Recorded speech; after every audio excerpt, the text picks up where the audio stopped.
Today, for the first time, Knoxville's newly named African American Equity Restoration Task Force sat down to talk about next steps.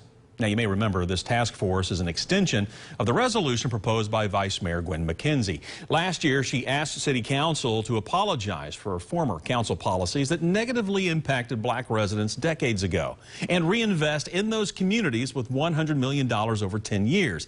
That resolution passed unanimously last December. Fast forward to about a month ago, the 12 members of the task force were named, and today they held their first meeting at the Beck Cultural Center.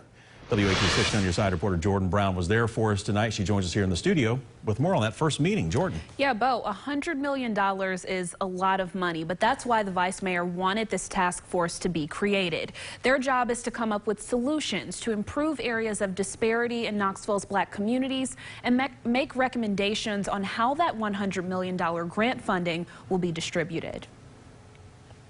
This is the start of something new.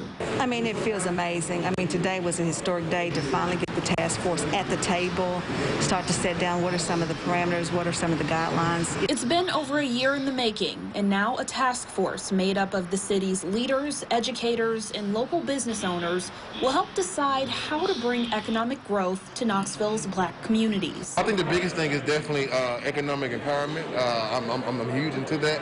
That's something that I was really raised upon from my grandmother and my mother, and I think that it's something that we really want to see things change.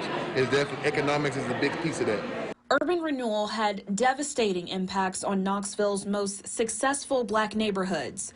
This committee has been tasked with helping to right those wrongs. We're going to be a part of helping to build opportunity and access for generational wealth building and closing the wealth gap here in the black community. It's a big responsibility for the 12-person board, but they're up for the challenge. When we do have this $100 million available, I think that if it is a one-off event, a one-off program, a one-off thing, I think that we missed the mark there. And so something that can not only change where we are now, but 10, 20, 30, 40 years on down the road, we can say that this $100 million brought a great return on investment.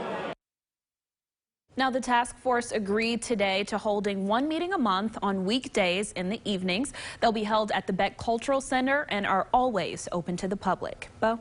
All right, Jordan, thank you. And as soon as a meeting date is set, of course, we're going to let you know.